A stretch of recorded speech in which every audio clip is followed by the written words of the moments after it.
Hi, this is Ted, and for the next hour, you'll be listening to a reading of articles and features from the Monday, August 17th New York Times on the Niagara Frontier Radio Reading Service. And I have to tell you that I might be interrupted because today is our wedding anniversary and people are calling, but we'll work that out. The first article, I usually don't read sports articles, and this is really only tangentially a sports article. It's about the new stadium that we all paid for. And it's called Bills Respond to Criticism Over Poor Sightlines at New Highmark Stadium. This is by Adam Coleman and Tim Graham. When a football stadium costs $2.2 billion with $850 million from taxpayers, and the team mandates personal seat licenses for the first time in Buffalo sports history, a clear view of the field should be essential. That wasn't the case when some Buffalo Bills fans arrived Saturday for Highmark Stadium's public unveiling. The Bills say they've heard from only a minuscule number of season ticket holders who were disappointed with their seats, though jarring images spread across social media after the Bills opened the new stadium to patrons for the first time at Saturday's red and blue practice. Fans posted photos of their sightlines blocked by railings, cable wires, and stair landings. Some posted side-by-side pictures illustrating starkly different sightlines compared to what they were promised during the personal seat license process. While the controversy led evening newscasts around Buffalo, the Bills promised to address whatever issues they could, but also stood by their sales methods as transparent. So far, we've heard from less than 1% of our PSL holders about anything sightline related, said Bills President of Business Operations, Pete Gully. Relative to the specific issue, we feel very confident that what was represented via the virtual venue is accurate to what people saw when they sat in their seats. If anybody feels otherwise, we're taking this on a case-by-case basis and will address any concerns that they have. Given advancements in architecture, engineering, and technology, it would be fair in 2026 to expect zero obstructed views in what should be, until the next one opens, the NFL's showpiece stadium. But all stadiums will compromise seating to accommodate design concepts. As for the images of sightlines blocked by fans and vendors constantly walking and gawking during the action, Senior Vice President of Venue Operations and Fan Experience, Andy Major, pointed out that Saturday night was a practice. The Bills will maintain a wait for the whistle policy during games, with ushers holding back passersby until play stops. Other complaints from Saturday night's open practice focused on the size of the video scoreboards, poor stadium audio, and a downpour that left sections of fans drenched, even though they paid to be under the canopy. Highmark Stadium's marketing materials boasted that nearly 65% of the seats would be covered. We're learning a lot about the building, a little too late, and that includes game presentation. We'll look at how much of the scoreboard we're using for video versus using for content. We also have things in this building that we didn't have before. We have a 9-foot ribbon board right below that scoreboard that we may want to use differently. But with the raw size of the scoreboards, we're comfortable and confident that those are the way we intended and designed them. Many attendees were upset about traffic entering and leaving the stadium, but there's only so much the Bills can do to address that. It'll take time for fans and law enforcement to learn best practices for so many new parking lots and traffic patterns. It was an amazing, incredible night, said the vice president. The reaction that we got from the vast majority of fans has been overwhelmingly positive.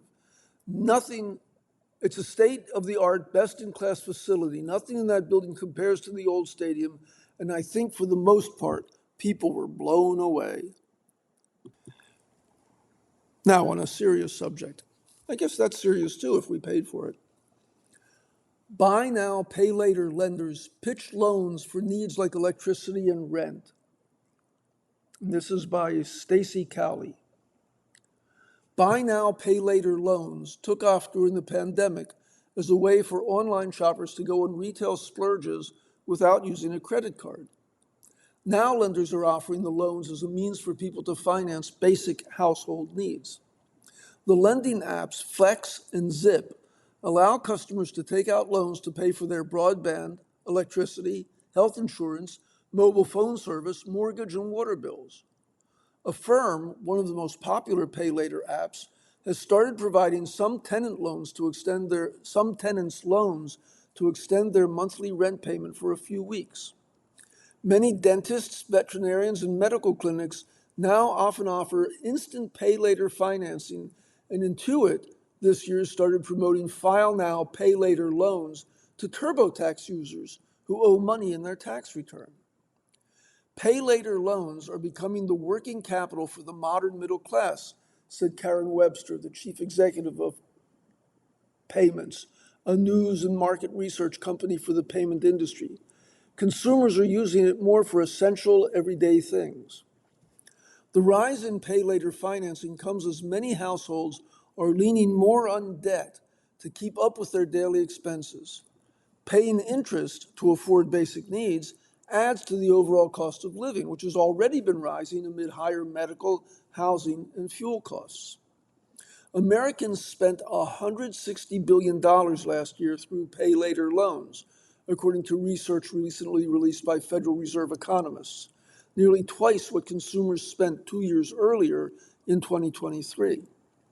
That's still a fraction of the more than $3 trillion that U.S. shoppers spend annually on consumer credit cards, but the industry continues to expand by double-digit rates every year. For many borrowers, these loans have become their only option.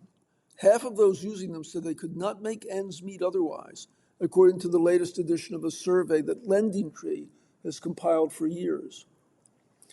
The loans address the real needs that people are short of funds, but just adding fees to their monthly budget and leaving them short next week is not the answer, said Lawrence Saunders, a senior attorney at the National Consumer Law Center. How much of the growth reflects consumer preferences versus desperation is a question economists and industry analysts are trying to unravel. Some shoppers with access to other credit deliberately choose pay later loans. Some prefer the loan's short repayment terms and see their fees as more transparent than those on credit cards, where interest rates fluctuate and a single late payment can trigger penalties. The pay later loans can be obtained immediately. Customers typically download an app, connect it to a bank account or debit card, and can then immediately start spending. The loans, which are generally offered by financial technology merchants rather than banks, usually have repayment terms of just a few weeks or months, and they carry fixed fees. Many lenders do not charge late fees and simply freeze the credit lines of borrowers who fall behind. But the pay later loans can also become debt traps, especially when borrowers stack them up. A quarter of those surveyed by LendingTree who used the loans said they had at times had 3 or more loans outstanding at once. And because pay later loans often pull their payments directly from customers' bank accounts or debit cards, one mistimed withdrawal can set off a cascade of overdraft fees and other missed payments. Ashley Reed, 40, initially used pay later loans for small indulgences. Then a family emergency upended her finances. Her mother had a brain aneurysm, hours away from their home in Baltimore. Ms. Reed maxed out her credit cards paying for emergency care, including an ambulance trip not covered by insurance and a hotel room near her mother's hospital. Loans from Afterpay, Klarna, and other merchants became the only way she could keep up with her electric bill, auto insurance and repairs, and other essentials. Now she spends about $700 a month paying down the debts and then borrowing more on her pay later loans to stay afloat. It's a roller coaster ride, up and down. I can't afford to have an emergency, she said. Sometimes I'm like, okay, am I going to have enough for groceries?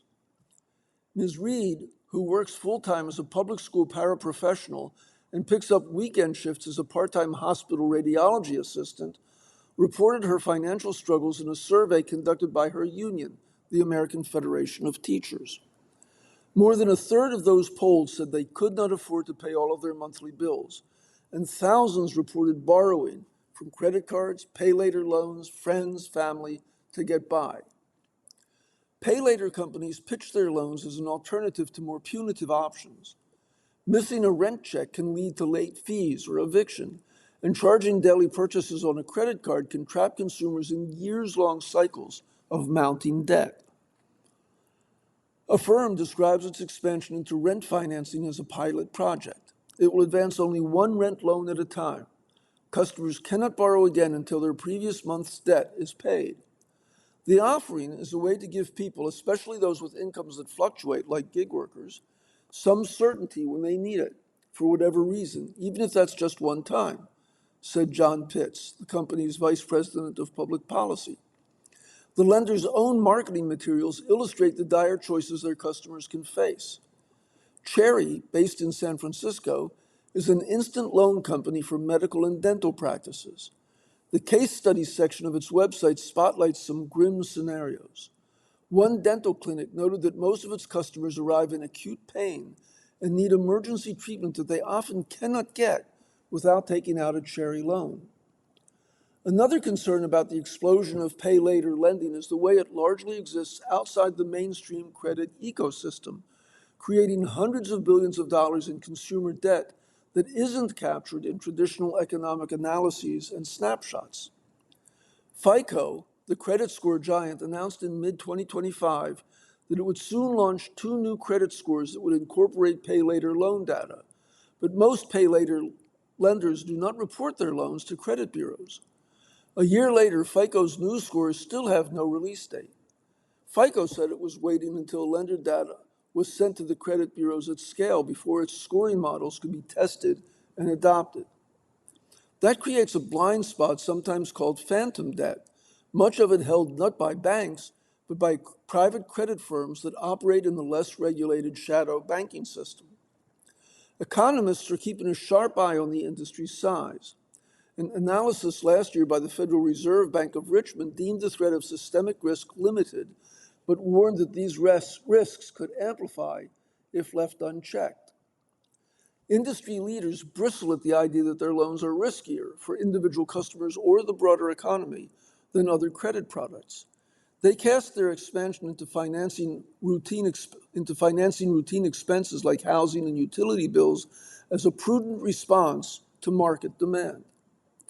Flex, founded in 2019 and based in New York, has financed nearly $40 billion in rent payments for 3 million tenants.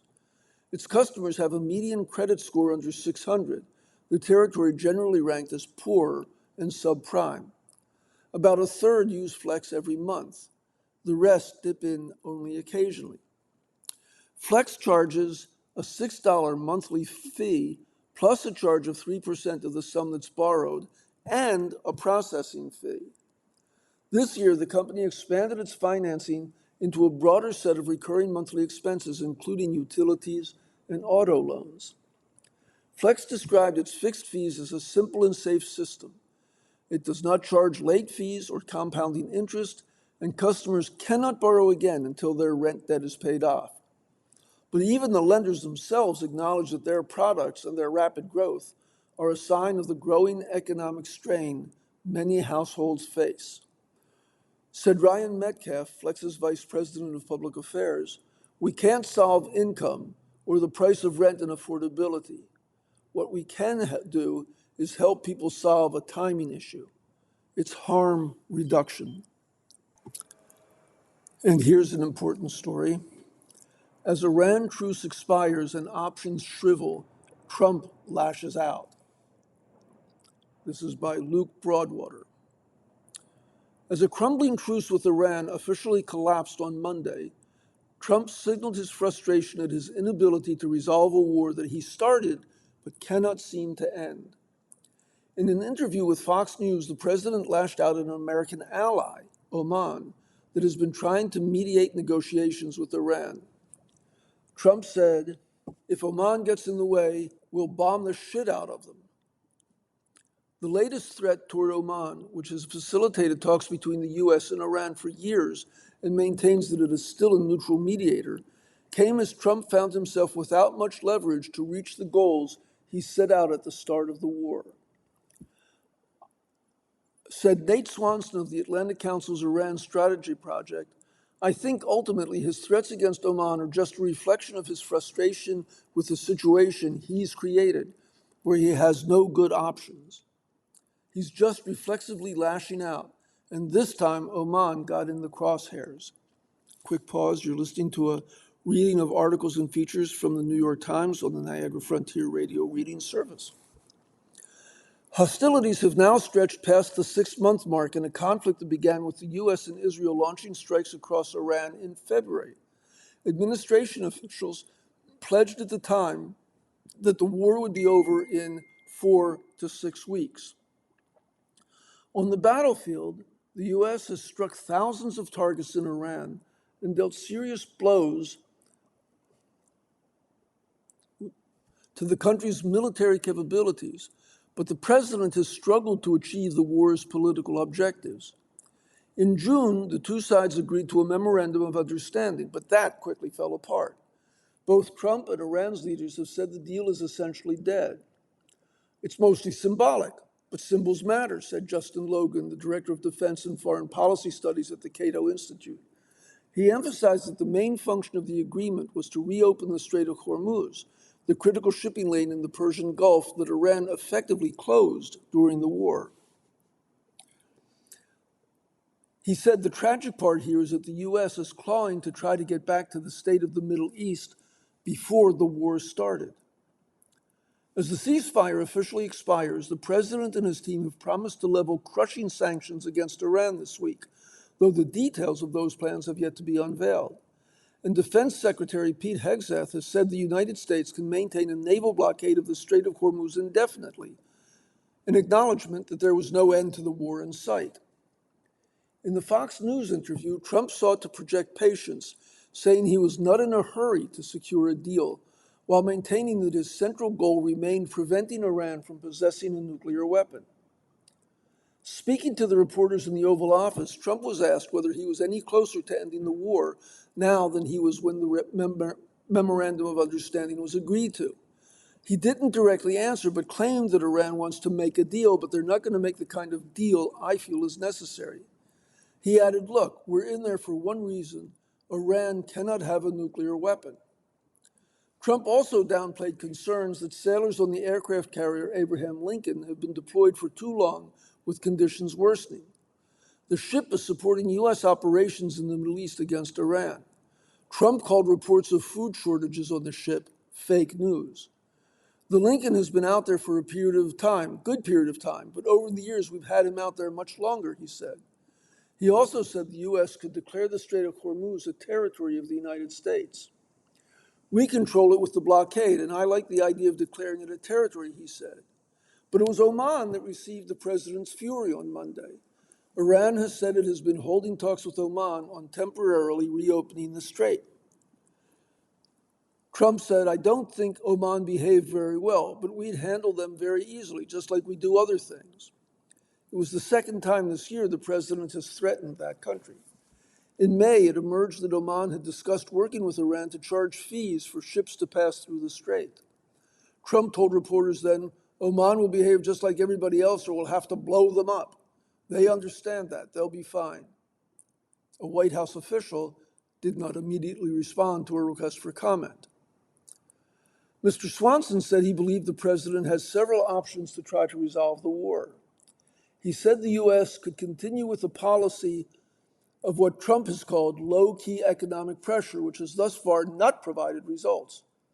Ramp up a military campaign against Iran, even as U.S. munitions stockpiles dwindle, or return to negotiations to produce a deal similar to the one both sides already abandoned. Or, he said, Trump could wash his hands completely of the entire war and ask Gulf allies to get more involved in the Strait of Hormuz. Mr. Swanson said, I'm wondering if at some point, either by choice or incompetence, we kind of just put our blinders on and let the Gulf figure it out. And here's an interesting article. A hopeless diagnosis, not for this patient. And this is by Gina Colata. Nina Nizar is tiny, just 3 feet 9 inches tall. Her arm bones curve inward just above her wrists and elbows. Her ribs are bent, her neck bones are bent, her skull is bent. She uses a wheelchair and suffers from constant pain, but she's energetic, enthusiastic, and charismatic. For 10 weeks this summer, she lived in a hospital room at the National Institutes of Health as the one and only participant in a study of an experimental drug for her rare genetic disorder, which is called Jansen's disease. Only 30 people in the world are known to have Jansen's, and 3 of them are Ms. Nazar and her 2 sons. She's not expecting to be cured during the trial. Jansen has distorted her bones to the point of no return. But if the experimental drug works as expected, the next participants in the study will be children. The hope is that it could protect them from Jansen's debilitating effects. Were it not for Ms. Nazar, the trial would never have happened, a case study of the often Herculean efforts required to get the necessary attention and funding to explore treatments for a rare disease. Her extraordinary story is less a roadmap for other patients hoping to find a treatment than it is a cautionary tale, showing how arduous it can be to turn promising research into real-life therapies when the market for them is too small. There are an estimated 6,000 to 10,000 rare diseases, said Dr. Matthew Porteus, president of the American Society for Cell and Gene Therapy and director of the Center for Definitive and Curative Medicine at Stanford. Developing a single drug tends to cost millions of dollars, assuming that patient advocates can even find someone to manufacture it and clinicians to run trials on it. But, Dr. Porteus said, the science is there. It's a huge challenge, and although Ms. Nazar succeeded, you shouldn't have to be a force of nature to get this going. Ms. Nazar was born in 1978 in Dubai. From the start, it was clear she was a sickly baby. She didn't crawl, her bones were bent, and her head and eyes were disproportionately large. Her father, Karim, was an engineer from India who devoted himself to helping his daughter, making custom leather shoes to fit her distorted feet, and carrying her up and down the stairs at her school. He spent all his savings caring for her and trying to find out what was wrong. He took his daughter to doctors in England and the US who placed pins in her bones in fruitless attempts to straighten them. At 3 years old, she underwent her first of several dozen surgeries. In 2004, when she was 26, she met a Nebraskan man, Adam Tim, online. 2 years later, they were married. Told she would never be able to have children, she and her husband were surprised when she became pregnant and gave birth to a 9-pound baby boy, Arshan Adam. He seemed fine for 2 years, then his bones began bending. He had the same condition as his mother. That's when we, my father and I, began sending my x-rays around the world to specialists in bone disorders, Ms. Nazar said. The few who replied said, no, we've never seen anything like this. Ms. Nazar would go on to have another son, Jahan Adam, with the same condition as well. She was starting to despair when her father came across a newspaper story that mentioned a pediatric geneticist in India who was diagnosing people with very strange symptoms. He wanted Ms. Nazar to meet her. When they arrived at the office of Dr. Sheila Namboothiri in Kerala on a sweltering August day in 2010, she took one look at Ms. Nazar and her x-rays and said, I know what you have. Years ago, Dr. Namboothiri took a course in Germany on skeletal dysplasias. The class's professor showed the students a slide of a patient with Jansen's disease, saying you can safely skip this slide as you're unlikely to encounter a patient with it during your career.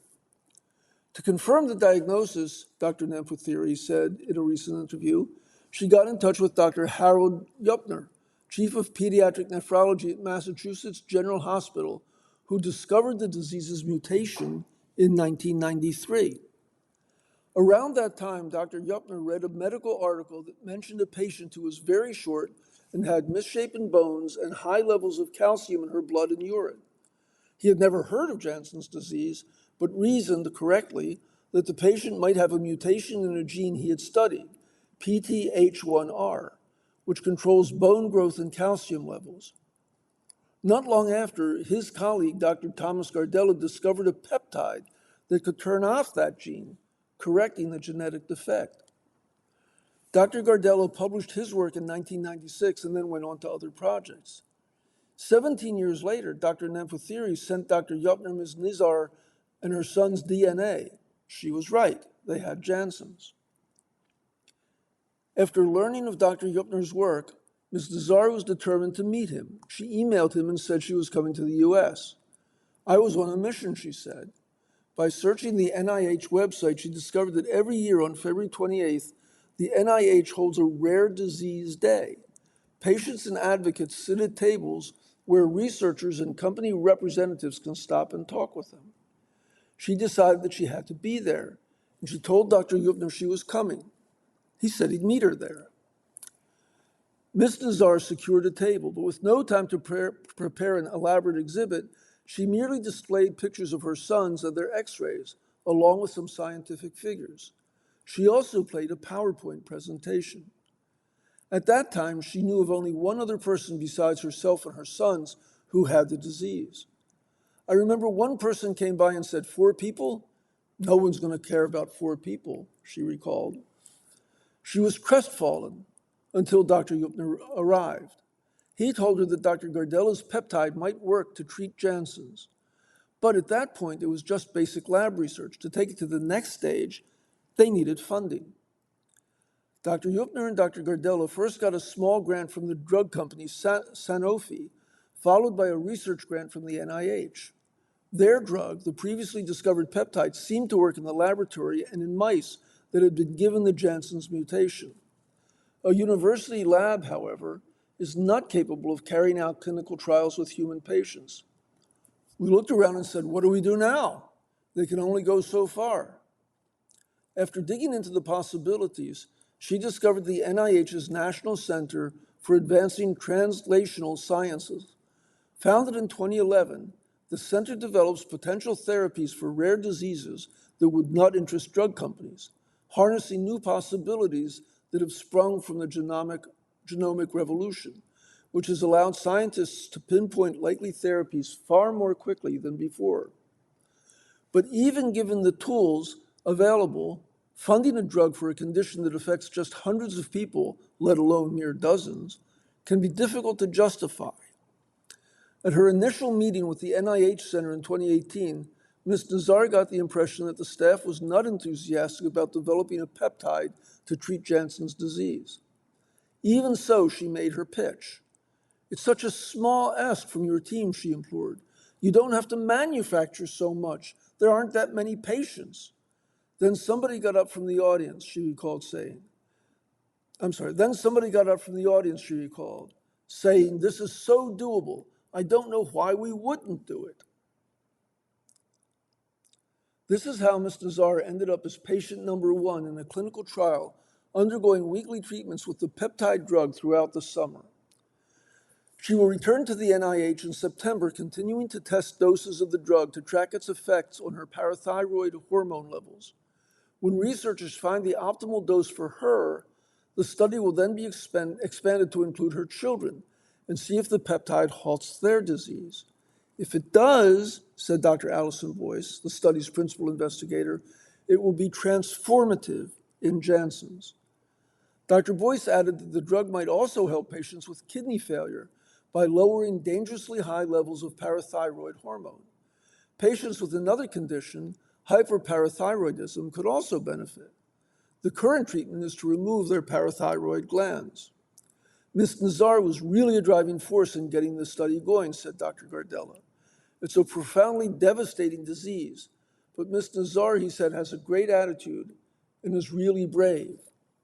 Even though it can be frustrating and unfair to expect people with ultra-rare diseases to take active roles in pushing research forward and getting clinical trials started, Ms. Nizar said she wanted her story to be hopeful. You know, so many times we're given the diagnosis and we're saying nothing can be done, she said. And that's just not true. And you're listening to a reading of articles and features from the New York Times on the Niagara Frontier Radio Reading Service. And now a frightening article. More U.S. parents opting children out of vaccine requirements, CDC reports. By Teddy Rosenbluth, Danny Blum, and Francesca Paris. At a time when measles and other potentially deadly diseases are spreading, more American children are receiving exemptions allowing them to attend school without the routine childhood shots that can protect against those illnesses. Roughly 4% of kindergartners in the United States were given a non-medical exemption for at least one vaccine during the 2025-26 school year, an 18% jump from the previous year, according to new data released on Monday by the Centers for Disease Control and Prevention. That rise, the largest annual increase recorded in more than a decade, comes as a growing number of states look to loosen vaccine mandates or even do away with them entirely. Exemption rates vary dramatically by state. While all states allow students to opt out of vaccine requirements for certain medical conditions, some also allow exemptions for religious or personal reasons. In Utah, which has some of the most relaxed laws around school vaccine requirements, nearly 13% of kindergartners had a religious or personal exemption for at least one routine shot. The state is also in the midst of a months-long measles outbreak that has infected more than 700 people. New York, which stopped allowing parents to opt out for religious reasons in 2019, reported no non-medical exemptions. The new data have deepened concern among public health experts that American communities are losing the levels of immunity needed to protect against a number of highly contagious diseases. The findings were released a week after Trump issued an executive order calling for children to get fewer vaccines. While the executive order cannot force states to change their vaccine policies, it was the latest in a series of actions by the administration that experts have warned are likely to undermine confidence in vaccine safety. Vaccination rates among U.S. kindergartners dropped slightly during the 25-26 school year, falling by 0.1 percentage points from the previous year. Even small dips in vaccination rates can leave the nation vulnerable to highly contagious diseases like measles, said Sean O'Leary, a member of the Infectious Disease Committee at the American Academy of Pediatrics. The country is in the midst of the worst year for measles in recent history. As the virus continues to spread through pockets of under-vaccinated people around the United States. Dr. O'Leary said, even though these drops in the last couple of years have been relatively small, they're meaningful. They are leading us to have diseases that we really should not see here in the U.S. In a statement, the Department of Health and Human Services said that the CDC continues to encourage parents to discuss vaccination options with their doctor. The gap between a large increase in exemptions and only a minor decline in vaccinations could be at least partially explained by the fact that there were fewer children this school year whose vaccination status was unknown. During the pandemic, the share of children with missing records, meaning those who had neither a vaccination record nor an exemption on file, shot up. But more families now seem to be filing formal exemptions, leading the number to rise more dramatically than the vaccination rate has fallen. Vaccination rates have been declining in the U.S. for years. They fell during the COVID-19 pandemic as routine immunizations were disrupted and as mistrust in the medical establishment grew, and they have not yet rebounded. Still, the new data show that childhood vaccination rates remain high overall. About 92% of kindergartners receive routine vaccinations for diseases like measles, pertussis, and polio. Said Jason Schwartz, an associate professor of health policy at the Yale School of Public Health, despite everything we've seen around vaccines over the past several years, the large majority of parents continue to support vaccines and continue to vaccinate their children. Public health researchers noted that while a vast majority of parents are still vaccinating their children, there are places within the U.S. where rates are far lower than 92%. That includes in places like Lancaster County, Pennsylvania, and Spartanburg County, South Carolina, both at the center of large measles outbreaks this year. The rise in exemptions from vaccine mandates is a dangerous trend, said Dr. Walter Orenstein, the former director of the National Immunization Program at the CDC. Vaccines are victims of their own success, he said, and we're beginning to see that even more. And here's an interesting editorial, guest essay. At least I think it's interesting. I hope you will. I let my students watch me struggle with a masterpiece. It changed everything. And this is by Matt Deenan, who is the director of the Great Books program at St. Thomas University in New Brunswick. I read The Brothers Karamazov for the first time last semester. For someone in my line of work, I'm a professor in a Great Books program, having failed to read one of the greatest novels ever written is embarrassingly close to professional malpractice. So when my co-teacher, Alan, proposed we assign this 1,000-page saga to our third and fourth year students, I eagerly agreed. The Brothers Karamazov consumed me in a way I hadn't experienced in years, maybe decades. I could think of little else. Emails went unanswered. I repeatedly read well past my strict middle-aged 10 p.m. bedtime. I was once so absorbed, I forgot to pick up my daughter at ballet. I lost interest in my phone. And I wasn't alone. As my profession underwent a large and public meltdown over the future of education in the AI age, I was having one of the best semesters of my career. When I'd enter our seminar room, I'd hear my students chattering excitedly about Dmitry Karamazov's wild love life and self-destructive partying, as if he lived in the dorm with them. There were debates, wrong-headed in my view, but sincere, about which books might help the obdurate intellectual brother Ivan overcome his despair.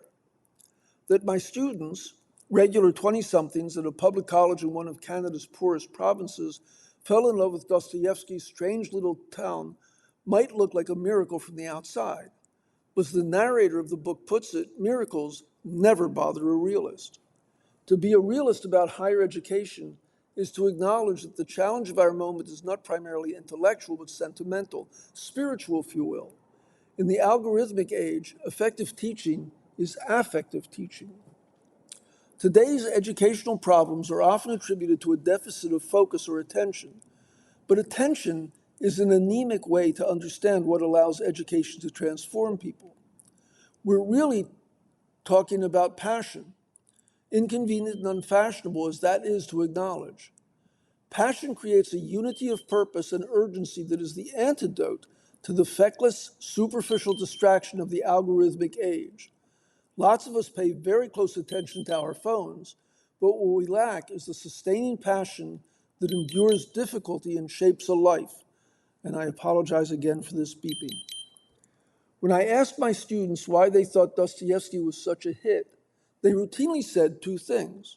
First, they were moved by the passions of the characters in the novel. As one student put it, the characters in The Brothers Karamazov approach life head first, heels last. They dash to extremity, grab what's there, and bring it back to this otherwise insignificant village, where it explodes into fierce little human dramas that take on cosmic significance.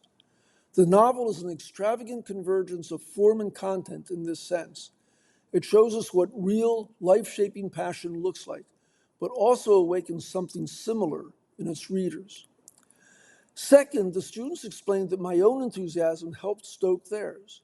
When I asked how they were managing to keep up with the brisk pace of the reading assignments, one of them candidly said, "Well, it really helps that you're so into it." Since Alan knew much more about the novel than I did and mostly led discussions, I had the pleasure of becoming a student myself, proposing thrilling but wildly unscholarly theories about the ultimate fate of Father Zosima or the motivations of the novel's mysterious narrator.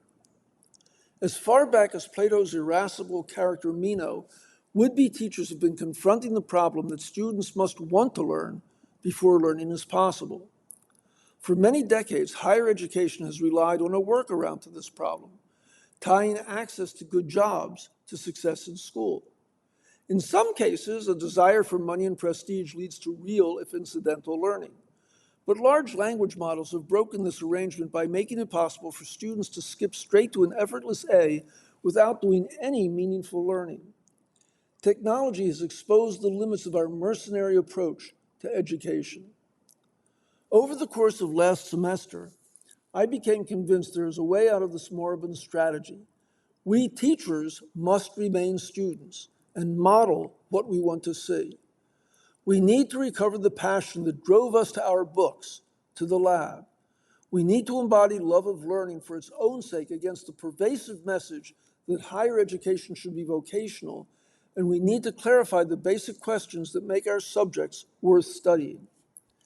Keeping a certain youthful enthusiasm or undergraduate idiosyncrasy is difficult when you're contending with daycare colds, spirit-rending administrative work, worries about the state of the world and the future, or simply the kind of routinized structure that bear the weight of bourgeois life. Being a good teacher requires being sort of odd, even a bit immature. Some of my favorite professors married scholarly expertise with considerable eccentricity. My dissertation advisor insisted her students take up social dance like polka, line dancing, and zydeco. Another of my former professors would alight at 4 a.m. to teach himself Japanese before undertaking woodworking projects like making a life-size chess sets. The passions are nonconformist. To be moved is to be a little bit weird. What I discovered in you in my encounter with the Brothers K last term was that if you want students to be passionately engaged, not worried about the future, grasping careerist or disengaged, you must transmit the spark of passion in your deeds, in your soul. If you expect your students to choose books, ideas, and genuine learning over shortcuts and distraction, you must be a bit courageous too. Get back to the basics. Cut through the haze of abstraction, the webs of scholarly terminology, the pretense of professionalization and attempts to recover the basic human experiences that can move us. Remain a student in earnest. Near the end of Brothers K, the novel's hero, the youngest brother, Alyosha, is trying to win over an intelligent boy named Kolya who confuses skepticism with maturity. Alyosha's passionate appeal doesn't involve rhetorical fireworks or hysterics. Instead, he takes the young man very seriously. He treats him like an adult. We forget at our peril how life-changing it can be for young people to have an unrelated adult treat them with seriousness and respect. Alyosha is present to Kolya and painfully earnest. For the most part, he asks questions rather than gives speeches. And eventually, Kolya can't deny that there is something about Karamazov abandoning his prematurely world-weary cynicism for a more expansive embrace of life. As educators the world over look toward the coming school year, perhaps with a hint of dread, we should focus on what we can control. The challenges of our algorithmic age are real, but it has always been true that good teachers need to be exemplary students to help others learn. For Dostoevsky, worldly common sense can make us unwitting fools. As Alyosha memorably notes, all capable people are awfully afraid of looking ridiculous, and it makes them unhappy. Remaining a passionate student yourself may well feel ridiculous nowadays, but it is ultimately nothing more than realism about what education requires. Now I'll editorialize for a minute. That's a good essay, and that's what I used to do in my teaching, or try to. And I think so many people miss it in this age of mechanized education. Okay, end of editorial. And here's another piece on a similar subject. This is the solution to America's literacy crisis, and it's a lot of fun. And this is by Peter Schmidt, who is the program director of the Struthers School of Radical Attention, whatever that is. If you've read the news lately, or more likely heard it, watched it, or spied half a headline on your friend's Instagram feed, you've been told that literacy is doomed.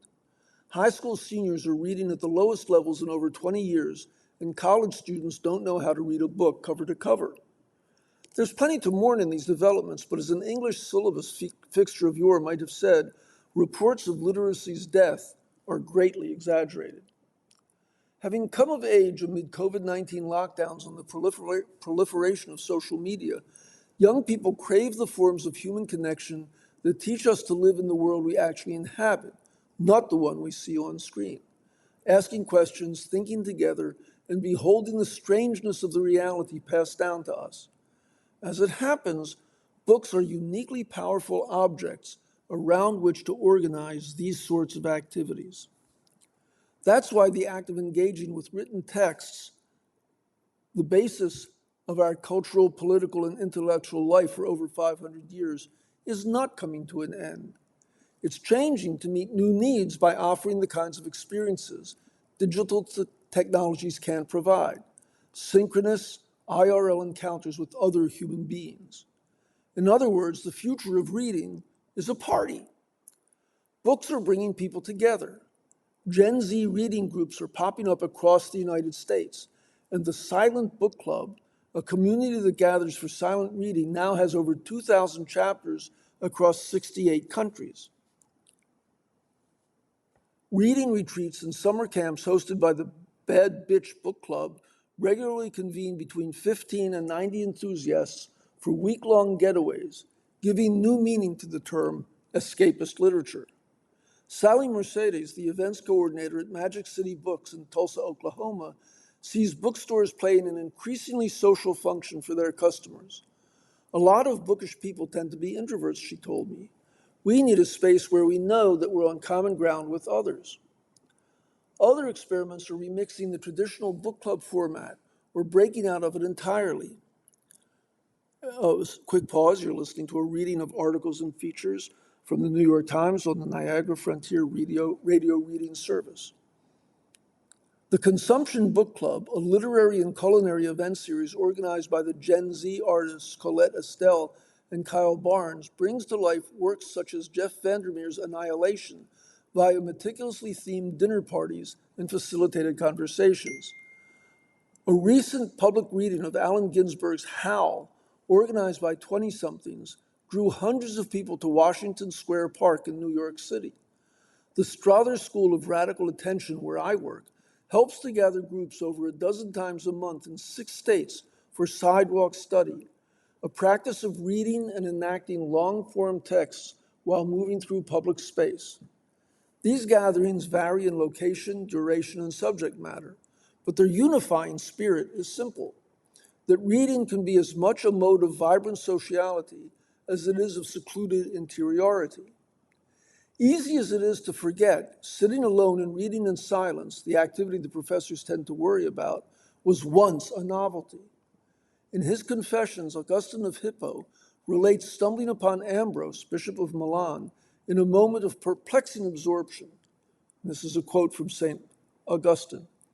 While reading, his eyes glanced over the pages and his heart searched out the sense, but his voice and tongue were silent.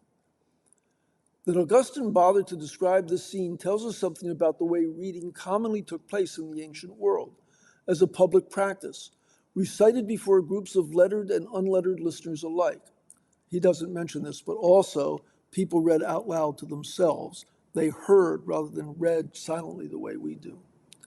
Herodotus is thought to have read portions of his histories aloud, and performative recitaciones of written texts were a favored form of entertainment and debate in imperial Rome. The practice of reading in and for groups endured in modern times in spaces of religious worship, workers' study groups, and avant-garde literary performances. But the spread of the printed word and the subsequent democratization of literacy cemented solitary, silent absorption as the dominant image of the reading person. This is the kind of reading we're taught to do in school. It's also the kind of reading that students are now failing to do in ever greater numbers. Why? There's no denying that young people are suffering from the harms of smartphone use and cognitive outsourcing to artificial intelligence. These are serious problems. But they're only half the story. Students understand as well as anyone else that long-form text is no longer the exclusive or even the most effective tool for distributing knowledge, connecting people across time and space, and coordinating complex decisions. We're in a moment of eclipse. The informational function of books is declining, and their experiential function is coming to the fore. This shift can bring new vitality not only to the lives of readers, but also to long-form texts themselves. Engaging with books as instruments for group experience is not the sort of reading that we encounter in classrooms, but it has plenty to teach us about the complexities of inhabiting the world together and the ways that our literary inheritance can prepare us for the challenge. While educators may never abandon traditional instruction in solitary reading, right now they face an enormous opportunity to impart a new vision for the role of literacy in public life. Last month, I helped to organize one of these gatherings in Dumbo, that's down under the something Manhattan Borough overpass, I think, on the Brooklyn waterfront. An all-night group recitation of Walt Whitman's Song of Myself on the eve of the poet's 207th birthday. We had 25 RSVPs, but swelled by plus ones and walk-ins, ended up with closer to 50 people in attendance. 2 or 3 older Whitman enthusiasts joined us, but nearly all of the other people seemed to be in their 20s. After 4 hours of recitation, singing, repetition, call and response, and countless other experimental reading methods, we decamped to the shore of the East River where around 2 a.m. we let out a full-throated collective yawp. In the breathless quiet that followed, a recent college graduate standing beside me admitted that she had never even read Whitman before. Several nodding heads assured her she wasn't the only one. Then, emboldened by the company, she proposed, "Let's do it again." And some letters to the editor. Here's one from Mount Laurel, New Jersey, writing about an article called "Kennedy Center Board Votes to Inscribe Trump's Name on the Building." With respect to the board's decision to inscribe "Restored and Renovated by President Donald J. Trump" on the Kennedy Center, I would ask 2 things. First, as a trial of the public's acceptance of this kind of recognition, ensure that similar signs be placed around the Lincoln Memorial reflecting pool. Second, make sure that the restoration and renovation are actually completed before adding this signage to the Kennedy Center. That might guarantee that there will be a new president of the United States in place to ensure its removal. Another letter on the same subject, this time from British Columbia. Those proposing to inscribe "Restored and Renovated by President Donald J. Trump" on the Kennedy Center should consider that restored and renovated are in the past tense. Therefore, they should not be inscribed until the work is in the past, that is, completed. What if the Kennedy Center were renovated to the same shoddy standards and at the wildly over-budget costs as other recent efforts by Trump? The reflecting pool comes to mind. The Kennedy Center board and Trump himself might then reflect upon whether he would really want his name associated with the final result. In another letter, this one from California, doesn't the Kennedy Center's board realize that Trump's name is an anathema to a vast majority of people in the arts, which is why so many performers decline to work there? The Trump name is becoming synonymous with boorish taste and corruption, and the board wants to engrave that on the building? And one from St. Louis. Because the American people will be paying for what the Kennedy Center board calls Trump's contributions to the survival of the center, the inscription, if there must be one, should read, "Restored and Renovated by the American People."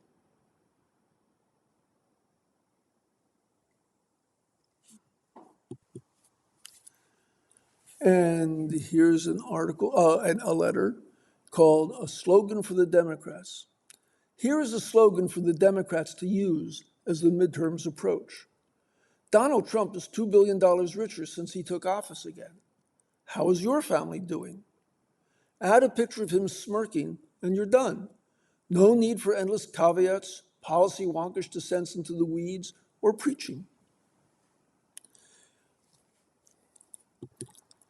And one final letter. This is in response to an article called "A Russia-Ukraine Peace Deal is Now Possible." Thomas Graham argues that the time is right for immediate U.S. re-engagement to end the war. Mr. Graham's argument leaves out the fact that there is zero evidence that President Vladimir Putin of Russia is interested in ending the war that he launched unless the U.S. pressures Ukraine into surrendering its independence, sovereignty, and territorial integrity. By ending direct military assistance to Ukraine last year, the current U.S. administration has forfeited much of its leverage over Ukraine.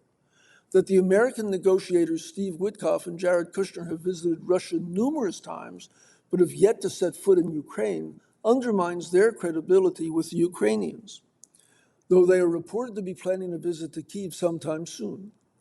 The best way to end the war is by not engaging in wishful thinking, but by providing significant military assistance to Ukraine, including the urgently needed interceptor missiles, and by tightening sanctions on Russia. And you've been listening to a reading of articles and features from the New York Times on the Niagara Frontier Radio Reading Service. This is Ted. I hope you enjoyed it, and I look forward to speaking to you next week. Bye.